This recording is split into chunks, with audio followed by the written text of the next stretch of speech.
Euzu billahi mineşşeytanirracim. Bismillahirrahmanirrahim. Elhamdülillahi rabbil alamin. Ves salatu vesselamu ala rasulina Muhammad ve ala alihi ve ashabihi ecmaîn. Amma ba'd. Selamun aleyküm saygılı cemaat-i muslimin. Mübarek haram aylardan olan Recep ayı, mübarek cuma günü ve keleyatkan bu gece olacak inşallah. Miraç gecesi hepimiz için hayırlı mübarek olsun inşallah. Saygılı cemaat-i muslimin, böylece demek ki 3 aylar içine devam ettiğimiz de ikinci mübarek gece olacak. Miraç gecesi. Onun hakkında etraflıca keçken vaazımızda, keçken hutbemizde aytkan edik. Biz Recep ayı bitkenden son Şaban ayına girecekmiz. Şaban ayında fevralın 21'sinde başlayacak inşallah. Bütün bu vakit Ramazan ayına hazırlık mevsimidir elbet. İşte Yüce Rabbimiz bu hayırlı günlerde yapacak ibadetlerimizni en güzel şekilde kabul ve makbul eylesin. Dualarımızı kabul, makbul etsin inşallah. Burada hatırlatamız saygılı cemaat. Recep ayı kirgende 3 aylar başlaganda Peygamberimiz sallallahu aleyhi ve sellem böyle dua eteydi. Allahümme barik lana fi Recebin ve Şaban ve balighna Ramazan. Allah'ım bizge Recep, Şaban aylarını mübarek, bereketli et ve bizni aman esen Ramazan ayına kavuştur dep aytaydı. İşte biz de Allah-u Teala'dan isteyimiz ki bizni aman esen Mart'ın 23'ünde başlayacak Ramazan ayına kavuştursun inşallah. Güzelce ibadet etmeye, bayramlarga yetmeye nasip eylesin. Bir de Peygamberimiz sallallahu aleyhi ve sellem 3 aylarda Recep ve Şaban aylarında çok oraza tutaydı. Ona göre biz özümüz de orada tutmağa tırışayıq ve böylece savabımızın kat kat olmasını temin eteyik inşallah. Saygılı cemaat-i muslimin, anımız üzere indi fevralın sonunda biz her daim iki tane mühim mesele hakkında laf eteydik ve yine ondan bakıp geçecekmiz inşallah. En birinci fevralın 21'sinde gelecek hafta UNESCO tarafından ana tili konu dep ilan etildi. Bu dünya üzere ana tili konu dep kayıt etilmekte. Bunun hakkında birkaç laf aytmağa istedik. İkincisi de fevralın 23'ü bizler için de böyle matem konudur. Çünkü bizim büyük yetekçimiz, büyük liderimiz, muftimiz Noman Çelebi-Ceyhan bu konuda şehit etilgen edi. Onun hakkında da birkaç söz aytmağa istedik. En evvela ana tili meselesinde saygılı cemaat-i muslimin, endi 23. yıl olacak. Dünyada UNESCO tarafından teklif etildi. 23. kere olacak ki ana tili konu kayıt edilecek bütün dünyada. Niçin bu böyle yapılar? Çünkü dünyada birkaç bin til var. Aytalar ki bazı alimler 5000, bazıları deyirler ki 7000, yani farklı bakalar. Bir tilinin birkaç diyalekti var deyirler, başkaları deyirler ki bu aslında diyalekt değil, bunlar şive değil, bunlar da til deyip aytalar. Ona göre farklı sayılması mümkün. Ve bu tillerinin yarısından ziyadesi yok olmak havfu aslındadır. Yani yok olayatır. Ve ona göre de alimler, bilgili insanlar, işte siyasetçiler bu konunu kırsetmeye teklif ettiler ki bu dünya medeniyetinin zenginliği korçalanıp kalsın. Ona göre kayıt edilmekte. Ve ona göre de biz de ana tilimiz hakkında birkaç laf aytamız şu sebeple. Yani ana tilimiz hakkında, Kırım Tatar tili hakkında her daim mümkün aytmağa. Mesela Peygamberimiz sallallahu aleyhi ve sellem hakkında da her daim mümkün aytmağa. Ama insan öyle bir varlık ki biz unutamız çok şeylerini ve bizge bir sebep gerek bir şeyini hatırlamağa. Ona göre böyle hatıra konu olganda, mesela ana tili konu kayıt etilgende biz ana tili hakkında laf etemiz. Bu tabii bir şeydir. Peygamberimiz sallallahu aleyhi ve sellem doğan gece olganda, Mevlid gecesi biz Peygamberimiz hakkında laf etemiz. Her yerde Peygamberimiz hakkında hatta bir gece değil de bir haftayda bir ay hakkında Mevlidler okula Peygamberimiz hakkında tarif edilir vesaire. Bu demek değil ki başka vakitlarda yapılmamak gerek. Yapılsın elbet, aytılmak gerek. Her daim aytılmak gerek. Her bir mesele ama bazı tarihlerde bizge o bir sebep ola bu tarihler, bu günler ve biz ona göre bu günlerde daha ziyade onun hakkında laf etemiz. İşte saygılı cemaat birkaç bin til içinde yarısından ziyadesi yok olayatır ve onlardan tahminen 200 tilden ziyade 200'den ziyade tilde ondan az adam laf eteyindi. Yani o tiller endi yok olup gidecek. Aman aman yok olgan. Böyle yakın vakitlerde yok olgan tiller hakkında da biz bilemiz. Ve bu tiller arasında Kırım'dan olgan bir til de var. Ona biz Karayim tili deyimiz. Biz bilemiz ki Karayim tili Kırım Tatar tiline pek yakındır. Ama onun aslında birkaç diyalekti var, birkaç şivesi var.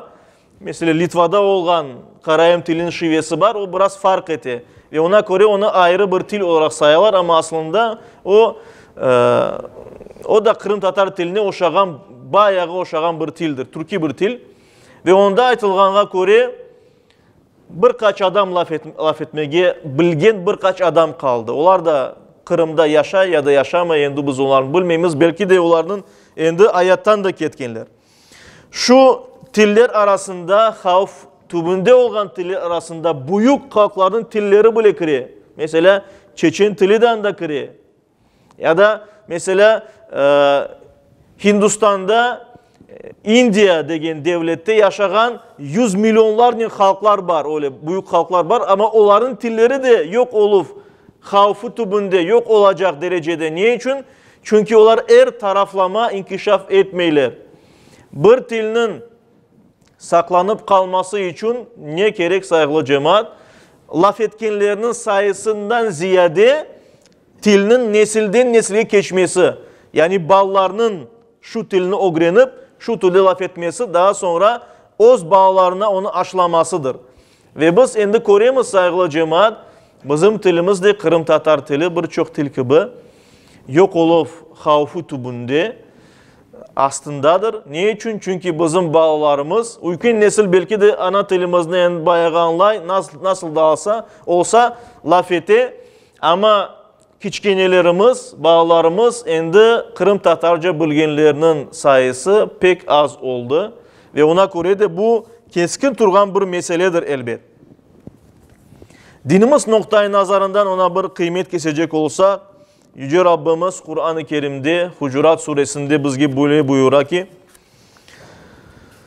Hucurat suresinin 13. ayeti kerimesi, Estaizu billah, Ya eyyuhan nas, ey insanlar, İnna halaknakum min zekarin ve unsa. Hiç şüphesiz biz sizni bir erkişiden ve bir kadından yarattık. Yani Adem aleyhisselam ve onun apayı Havva anamızdan yaratıldık hepimiz.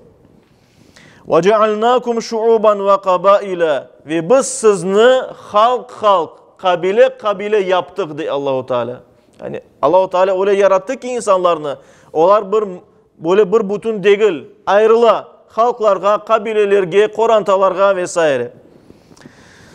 Lita'arafu ve bu birbirinizi bilmeniz için, birbirinizden tanış olmanız içindir diye Allahu Teala Kur'an-ı Kerim'de.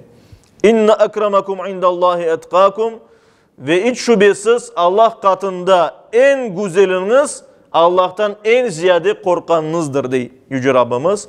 İnnallâhe alimun habir. Hiç şüphesiz Allah her şeyini bile ve her şeyden haberdardır. Bu ayeti kerimeden de biz göremiz saygılı cemaat-i muslimin. Bir de bir kimse aytsa ki mesela biz Müslümanlarga Kırım Tatar tilini bilmek gerek mi? O farz değil. Ne gerek bizge Kırım Tatar tilini öğrenmek? Ya da aytsa ki mesela bizim medeniyetimizin Arap tili var. O Arap tili de indi böyle havf aslında değil. O yaşayacak dep aytsa. Niye için gerek ana tilimiz? Biz göremiz ki saygılı cemaat. Hatta bu ayeti kerimede Allahu Teala bizge ayta insanların halk yaşaması, renkleri, tilleri farklı olmasında bizler için bir tabii bir çizgiler var. Yani bu Allahu Teala tarafından tabii olarak böyle yaratıldı. Allah bizni böyle yarattı ki biz halk yaşayımız ve bizim her birimizin o tilimiz var. Bundan da gayrı til sadece laf etmek için gerek olan bir şey değildir. Tillə beraber insan birçok şeylerini beceri. Hatta düşüngende böyle tilini kullana. Ve insan o tili prizmasının şu dünyaya baka. Ve ona göre de elbette her bir halk tabii olarak onun o stili ola ve o stilini kutması gerektir. Ve hatta bizim Kırım Tatar tili Müslüman bir tildir. Müslüman bir halkın tili. Müslüman olarak şekillenген Kırım Tatarlarının tilidir. Ve ona göre de bizim tilimizge dinimizin Arap tilinin tesiri büyüktür. Kim işte o tilimizin ana tilini bilse Arapçanı ve İslam medeniyetini daha da yaxşı anlar elbet. Ve tiller meselesinde Allahu Teala böyle buyura Rum suresinde Estaizu billah 22. ayet-i kerimede bu. Ve min ayatihi halqus semavati vel ard. Allahu Teala'nın göstergen mucizelerinden, ayetlerinden köklerini ve yerini yaratmasıdır. Vaktilafu alsinatikum ve alvanikum. Sizin tillerinizin ve renklerinizin farklı olması da Allah'ın göstergen mucizelerinden bazılarıdır. İnne fi zalike le ayatin lil alamin. Hiç şüphesiz bunda alemlerde yaşayanlar için, herkes için ibretler, ayetler, deliller var saygılı cemaat-i muslimin. Ona göre Yüce Rabbimiz hakimdir, hiçbir şeyini boşu boşuna yapmay. Ona göre bizge bir şeyler bildi mi, o bir nimettir. Allah-u Teala bizge tilimizni berdi mi, bu til bizler için nimettir. Ve her bir nimet dinimizge göre bilgenimiz dahin bir emanettir. Ve biz şu emanetten elbette Allah katında cevap verecekmiz. Nasıl kullandık, sakladık mı, saklamadık mı vesaire. İşte saygılı cemaat-i muslimin ona göre tilimizge her daim dikkat etmek gerekmiz. Çünkü bu bizim medeniyetimizin, varlığımızın özegidir. Bir millet olarak kalmaya istesek, yani o hak hukukumuzu korçalamaya istesek, tilimizge de sahip çıkmak zarurdur. Bu taraftan milletimiz için, Kırım Müslümanları için mühim başka bir vaka aytkanımız gibi, muftimiz, büyük şair, büyük devlet adamı Noman Çelebi-Cihan'ın 1918. senesinde fevralın 23'ünde Akyar'da şehit edilmesi oldu.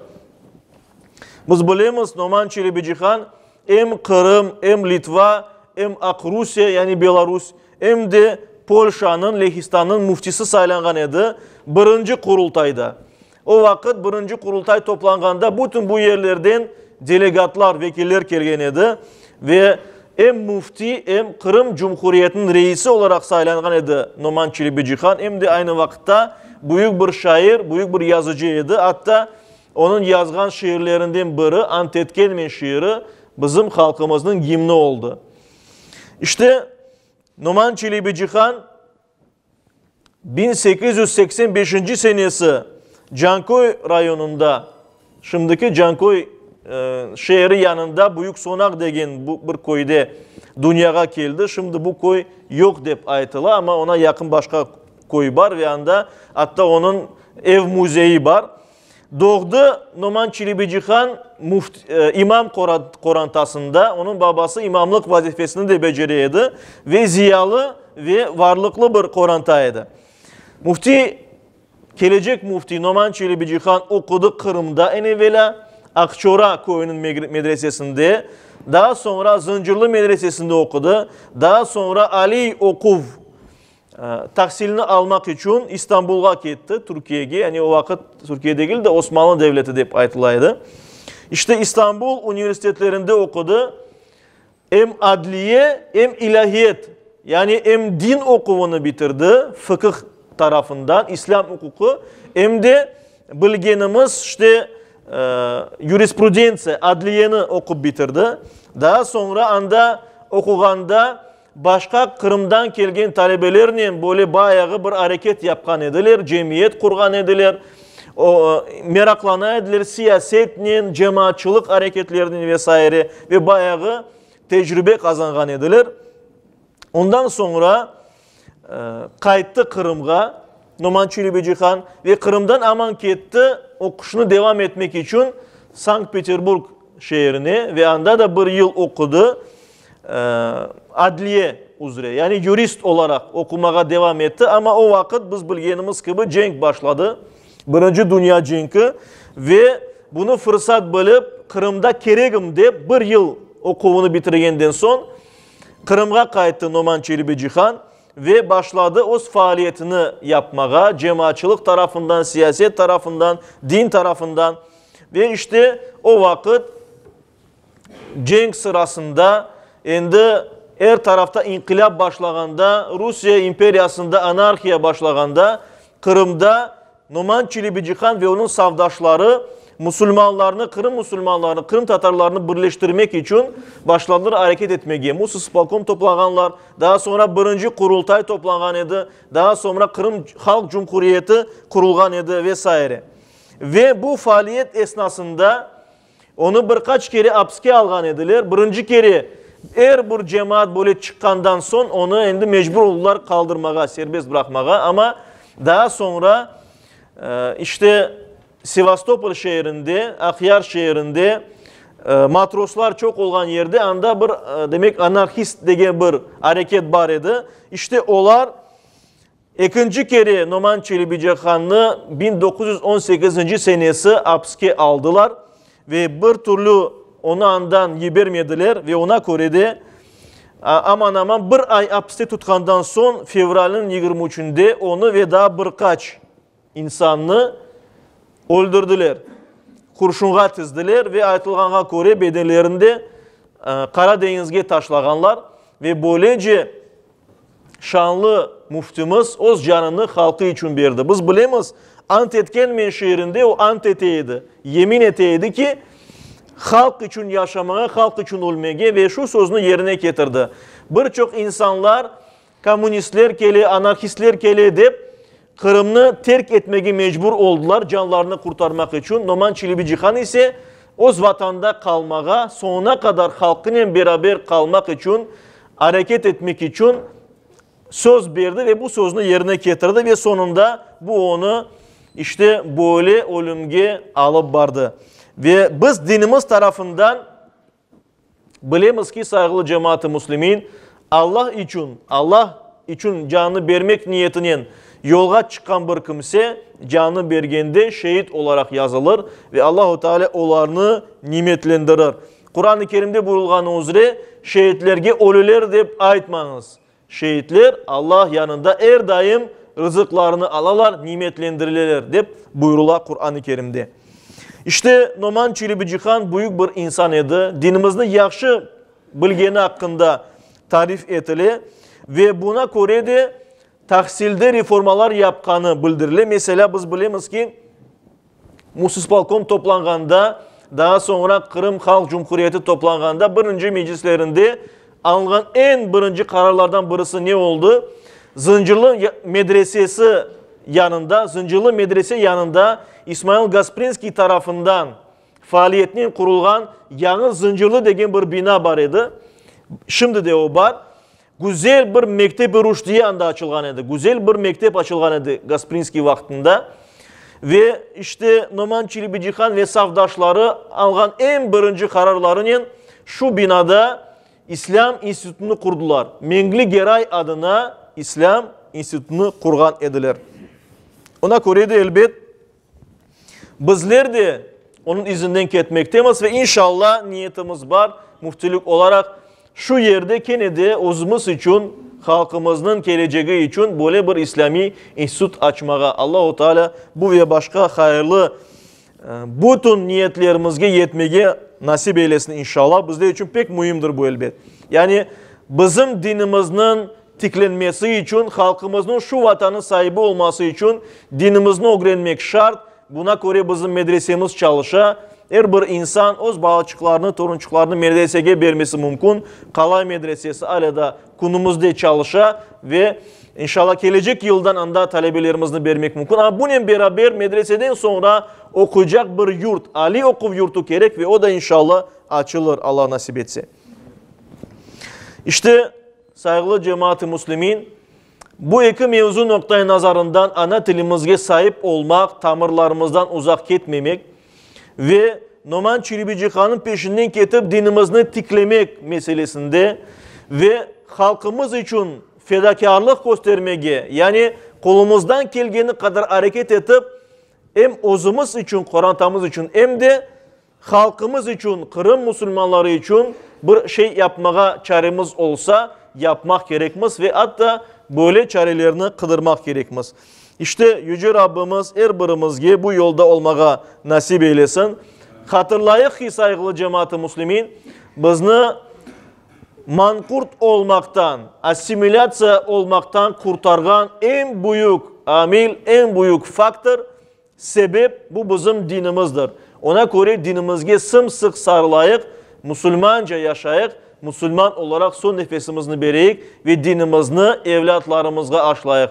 Dinimizle beraber medeniyetimizni ve tilimizni de aşlayık saygılı cemaat-i Müslümin. Eğer tamırlarımız kavi olsa, bizim tamırlarımız daha da güçlenir. Şu vatanda atar, şu vatanın sahibi oluruz inşallah. Yüce Rabbimiz her birimizge bunu nasip eylesin. Amin. Bi rahmetike ya Erhamer Rahimin.